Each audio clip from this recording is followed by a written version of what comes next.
नमस्कार, प्रदेश के चर्चित डिबेट शो आज की फाइट में आप सभी का स्वागत। मैं हूं आपके साथ हेमंत कुमार। श्री गंगानगर में आखिरकार 16 महीने बाद हुए जिला प्रमुख के उपचुनाव में कांग्रेस ने जीत हासिल कर खुद को ही चौंकाया है, क्योंकि जिला परिषद में कांग्रेस के पास 26 सदस्य निर्वाचित हैं और बीजेपी के पास 3, तो वहीं माकपा के 2 सदस्य जीते हुए हैं। यानी बहुमत का जो आंकड़ा है वो कांग्रेस के पास ही था। आरोप है कि इसीलिए बीजेपी जिला प्रमुख उपचुनाव को यहां पर लगातार लंबे समय से टाल रही थी और अब जिला प्रमुख उपचुनाव के लिए बीजेपी को मजबूर करके फिर से कांग्रेस पार्टी ने अपना जिला प्रमुख बनाने को लेकर के पार्टी इसे अपनी नैतिक जीत बता रही है। लेकिन एक तरफ इस तथ्य से इस चुनाव में बड़ा दिलचस्प निकल करके आया वो ये कि आखिरकार 3 वोट का हेरफेर कहां हुआ। क्या माकपा के सदस्यों ने क्रॉस वोटिंग की या फिर कांग्रेस के अपनों ने ही अंतरात्मा की आवाज पर बीजेपी को वोट दे दिया, ये अभी चर्चा में है। आज कांग्रेस की इसी जीत पर प्रदेश की सबसे बड़ी चर्चा करेंगे। पहले ये रिपोर्ट देखिए।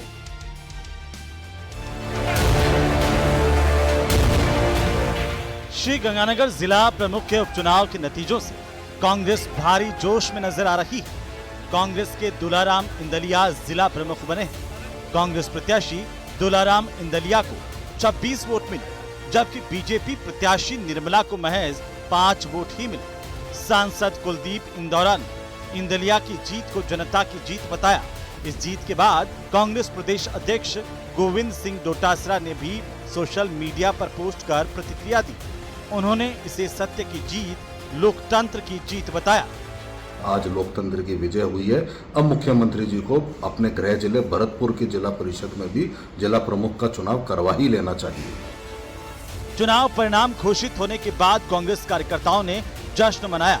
पीसीसी चीफ गोविंद सिंह डोटासरा ने कहा कि कोर्ट के आदेश के बाद आज श्री गंगानगर जिला प्रमुख के उपचुनाव में कांग्रेस प्रत्याशी दुलाराम इंदौलिया ने 26-5 के बड़े अंतर से विजय प्राप्त की और सत्ता का दुरुपयोग करने वाली भाजपा को करारी शिकस्त मिली। मुख्यमंत्री जी घबराइए मत, हिम्मत करके भरतपुर जिला प्रमुख का चुनाव भी शीघ्र कराइए, ताकि जनता की आवाज का सम्मान हो और लोकतंत्र मजबूत बने। इस जीत से कांग्रेस का मनोबल ऊंचा नजर आ रहा है। बीजेपी मायूस दिख रही है। क्यों? अब भरतपुर में भी उपचुनाव का दबाव बढ़ गया है। आज की फाइट में प्रदेश की सबसे बड़ी चर्चा इसी विषय पर। तो आखिरकार इस जीत के मायने क्या है, इसे जरा समझने की कोशिश करेंगे जिला प्रमुख के उपचुनाव में जो कांग्रेस पार्टी को मिली है। लेकिन आज के बड़े सवालों पर सबसे पहले नजर डाल लेते हैं। पहला सवाल तो यही कि उपचुनाव में देरी की वजह क्या? हार का भय। ये इसलिए क्योंकि लंबे समय से यहाँ पर उपचुनाव चाले जा रहे थे श्री गंगानगर में, और अब जब उपचुनाव हुए हैं पहले ही सबको दिख रहा था कि यहाँ पर जिला परिषद सदस्यों में कांग्रेस का बहुमत है। क्या इसीलिए इस चुनाव को टाला जा रहा था? सवाल नंबर 2 ये कि कांग्रेस के खेमे में क्रॉस वोटिंग मजबूती या मजबूरी। आखिरकार कांग्रेस का खेमा जिसमें मार्क्सवादी कम्युनिस्ट पार्टी भी शामिल है, वहां और कांग्रेस में किस में से क्रॉस वोटिंग हुई है और कौन छोड़ के गया, क्यों गया, आखिरकार किसने बीजेपी को वोट दिया? क्या इसे मजबूती के तौर पर देखें कांग्रेस के खेमे की, या किसी की मजबूरी रही होगी कि वो उधर चला गया? इस पर भी बात करेंगे। सवाल नंबर 3 श्री गंगानगर से भरतपुर तक किस पर दबाव, क्योंकि जो श्री गंगानगर का नतीजा है जिला प्रमुख का, उससे अब सवाल खड़े हो रहे हैं कि भरतपुर में कब चुनाव करवाएंगे। तो इसका दबाव क्या कांग्रेस से इतर बीजेपी पर है, इसको भी समझने की कोशिश करेंगे। आज की सबसे बड़ी चर्चा की शुरुआत करें उससे पहले हमारे खास मेहमान हमारे साथ जुड़ चुके हैं। मैं उनसे आपका परिचय करवा दूं। हमारे साथ आज की डिबेट में हिस्सा लेने के लिए अटल खंडेलवाल हैं, भारतीय जनता पार्टी के प्रवक्ता।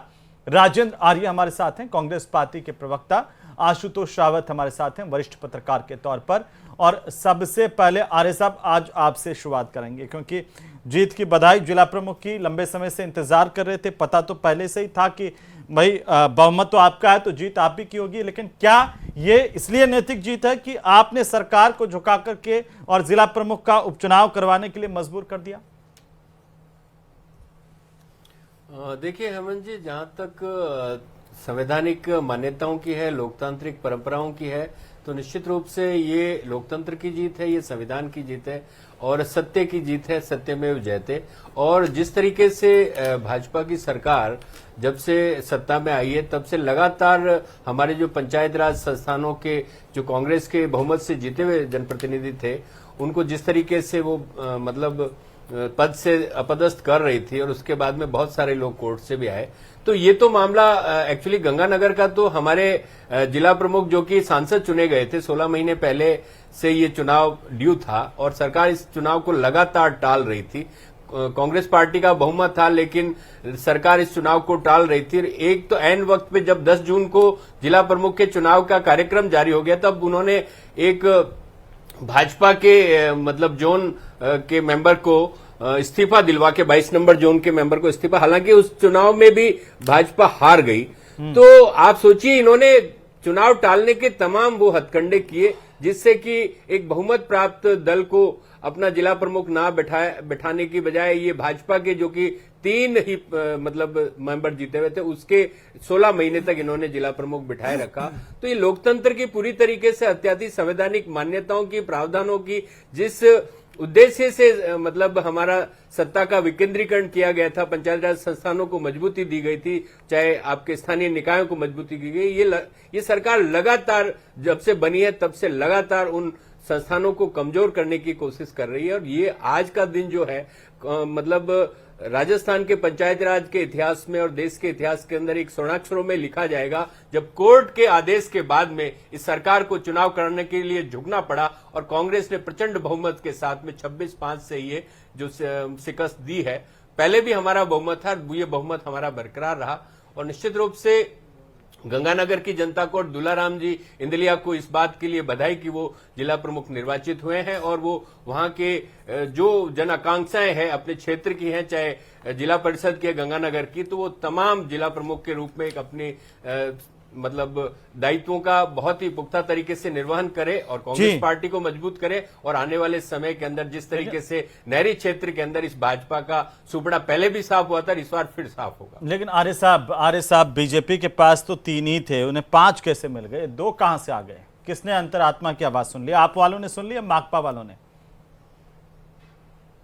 देखिए इस बारे में मतलब मैं कुछ नहीं कह सकता क्योंकि जहां तक कांग्रेस पार्टी के 26 थे तो कांग्रेस पार्टी के 26 के 26 वोट हमारे पक्ष में हैं और दूसरों के लिए मैं कह नहीं सकता क्योंकि उनकी अपनी पार्टी लाइन है, क्या उनकी मजबूरियां रही होगी मुझे नहीं पता। लेकिन कांग्रेस पार्टी के तमाम वो 26 जो सदस्य इंटैक्ट रहे और उन्होंने परिणाम भी दिखाए। आप खुद ही इस बात की मतलब घोषणा कर रहे हैं कि 26-5 से ये परिणाम रहा। तो और पहले भी आप अपने गठबंधन के साथियों को अलग समझते हैं, इसका मतलब कि उनकी वो जाने, उनकी जिम्मेदारी भी नहीं ले सकते हैं? साथी तो हैं आपके। देखिए हर चुनाव के अंदर गठबंधन के सहयोगियों की अलग भूमिका रहती है और ये कोई मतलब नेशनल लेवल का गठबंधन पंचायती राज संस्थान के चुनाव में या निकाय चुनाव में या विधानसभा चुनाव में रहे ना रहे ये कोई जरूरी नहीं है। जो कि नेशनल लेवल का अलायंस है वो नेशनल लेवल पे होता है और बहुत सारे स्टेट ऐसे हैं जहां पे हम आमने सामने भी चुनाव लड़ते हैं, तो ऐसी कोई बात नहीं है। तो मतलब ये तो आज साफ हो गया ना आर्य साहब कि माकपा से आपका स्टेट में कोई गठबंधन नहीं है, वो राष्ट्रीय स्तर पर है, राज्य स्तर पर राजस्थान में कोई गठबंधन नहीं है। माकपा वाले भी सुन ही रहे होंगे। देखिए आप इसका कुछ भी मायने निकालें, मैं आपको कह रहा हूं कि जो राष्ट्रीय स्तर का गठबंधन होता है, नहीं आप मायने जो निकाल रहे हैं वो आप उसके लिए आप स्वतंत्र हैं। मैं आपको सिर्फ इतना ही कह रहा हूं कि जो गठबंधन जिस चुनाव के लिए होता है वो वहीं तक ही सीमित रहता है, उसके अलावा उसका बहुत ज्यादा लंबा या दूरगामी परिणाम या उसके मायने निकालें तो ये ठीक नहीं है मेरे ख्याल से।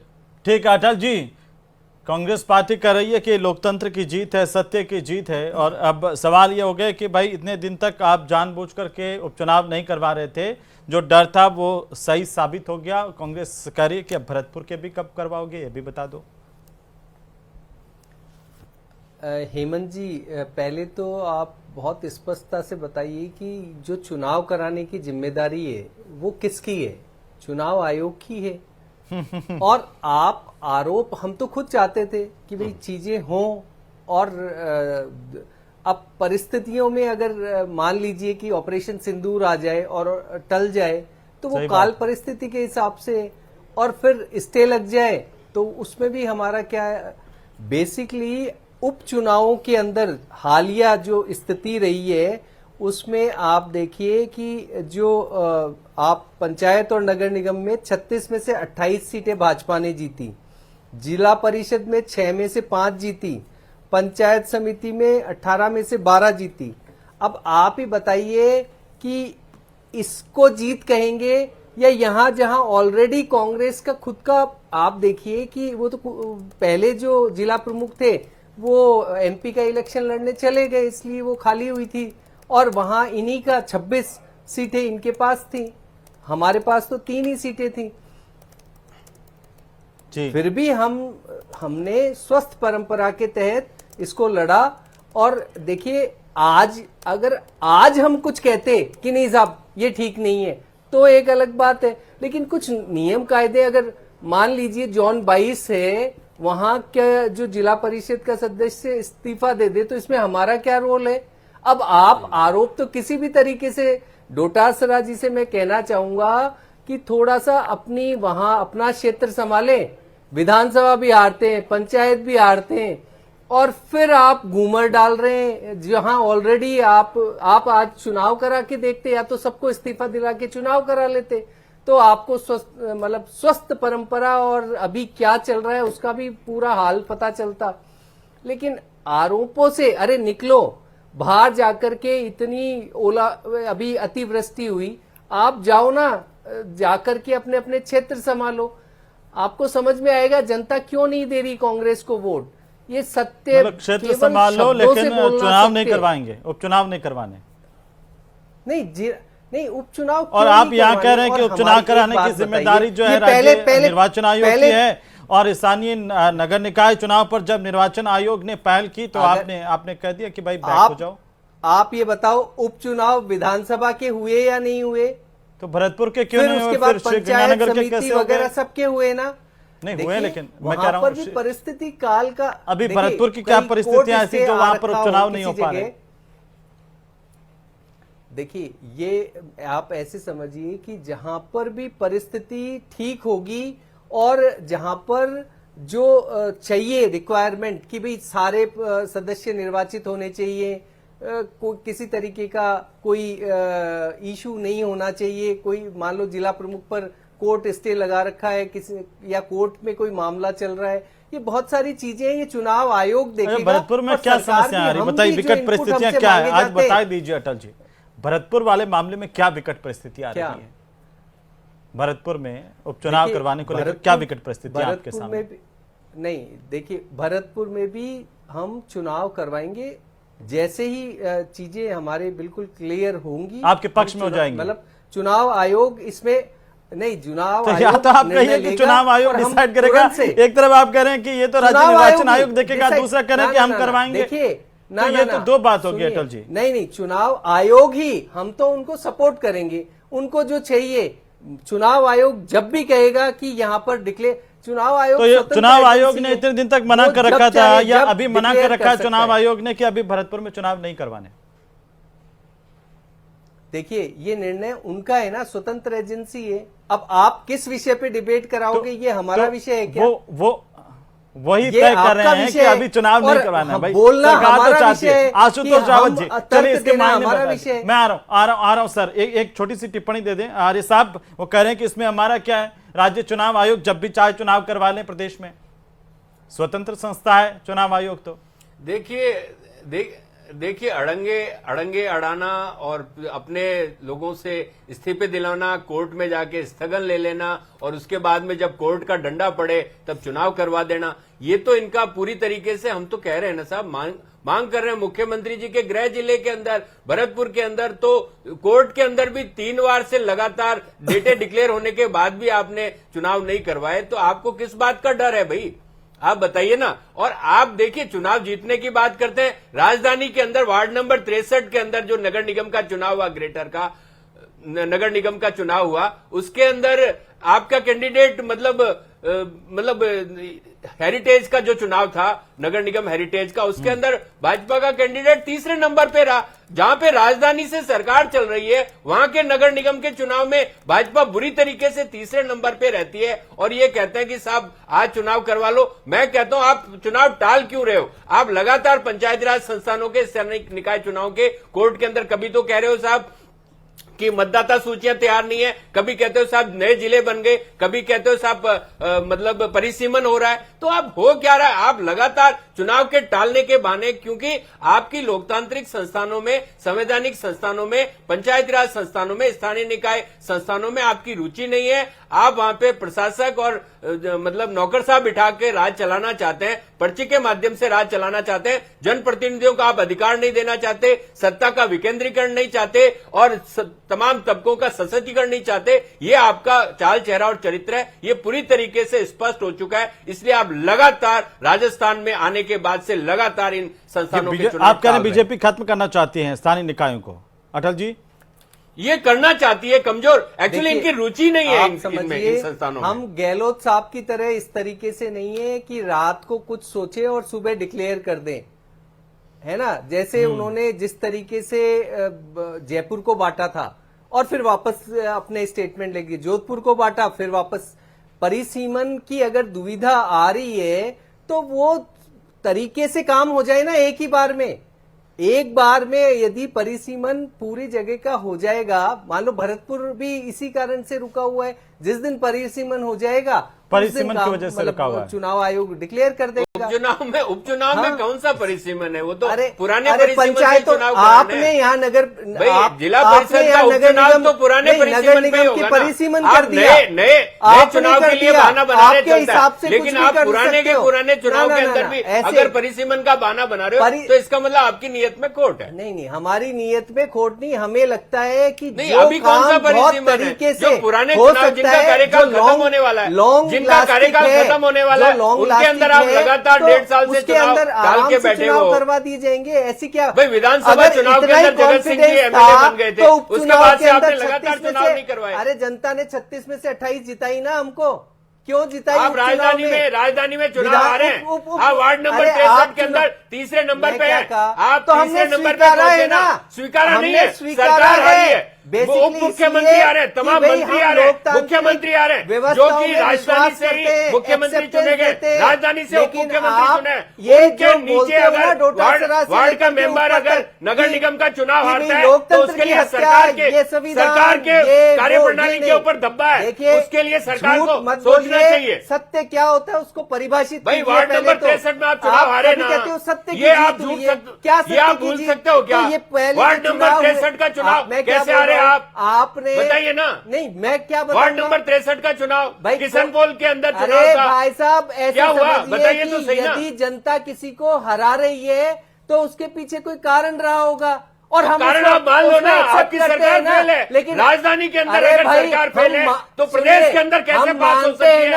राजधानी में जो सरकार फेल है वो प्रदेश में कैसे पास हो सकती है? हमें दुख है कि 36 में से 36 नहीं आ रही, 28 राजस्थान में फेल है, 8 बची हुई है, वो भी हमारी होनी चाहिए। वो प्रदेश के अंदर कुछ काम कर रही है क्या? सर ऐसा है, आज पूरा का पूरा प्रदेश डूबा हुआ है, हमारे आने किसानों पे आप चर्चा नहीं करना चाहते, डीएपी पे आप चर्चा नहीं करना चाहते, पंचायती राज चुनाव में चर्चा नहीं करना चाहते, के साथ जीतना चाहते हैं, लोकतंत्र। आप कोई भी चर्चा से भाग रही है लगातार सरकार चर्चा से भाग रही है। तो मैं आपके साथ कैसे बैठा? स्थानीय निकाय चुनाव नहीं करवाना चाहती, पंचायत राज चुनाव नहीं करवाना चाहती, छात्र संघ चुनाव नहीं करवाना चाहती, किसानों को डीएपी नहीं देना चाहती, नहरों में पानी नहीं आ रहा, किसानों को मुआवजा नहीं दे रहे, गिरदावरी नहीं करवा रहे। जहाँ तक आप बताइए ना, पूरा का पूरा किसान तबाह हो गया हमारा राजस्थान का। ये बात क्या? पूरे राजस्थान का किसान तबाह हो गया।